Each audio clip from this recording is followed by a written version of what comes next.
Animation video को देखने के लिए चैनल को सब्सक्राइब करें। एक राजा था। वह अपनी प्रजा से बहुत प्यार करता था। वह प्रजा का हाल जानने के लिए साधारण वेशभूषा में घोड़े पर सवार होकर अकेले निकल पड़ता था। एक दिन वह जा रहा था, तभी रास्ते में उसे एक बूढ़ा आदमी दिखाई दिया।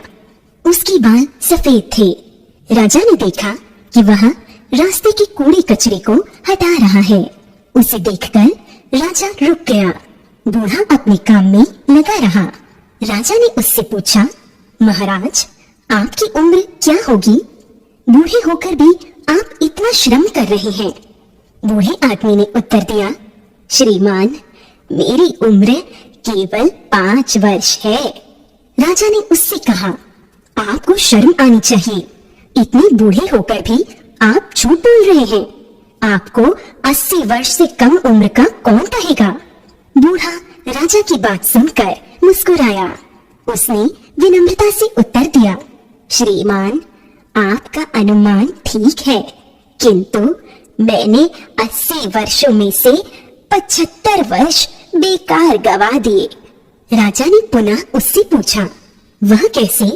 बूढ़े ने विनम्र स्वर में कहा, 75 वर्षों तक मैंने केवल अपना पेट भरा और अपने लिए ही जीवन बिताया। मैंने किसी गरीब या जरूरतमंद की कोई सहायता नहीं की। मैंने समाज की सेवा का भी कोई कार्य नहीं किया। श्रीमान, मैं पिछले 5 वर्षों से ही जीवन का उद्देश्य समझ पाया हूँ। अब मैं समाज की सेवा करता हूँ। मैं दूसरों की भलाई के कामों में लगा रहता हूँ। मैं पर्यावरण को स्वच्छ रखने पर भी ध्यान देता हूँ। मैं सभी लोगों को सफाई के लिए और पेड़ लगाने के लिए प्रेरणा देता हूँ। सभी को प्रदूषण रोकने की सीख देता हूँ।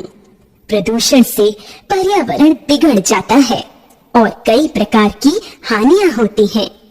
श्रीमान, इसलिए मैं अपनी सच्ची उम्र 5 वर्ष बताता हूँ। बाकी 75 वर्ष तो यूं ही चले गए।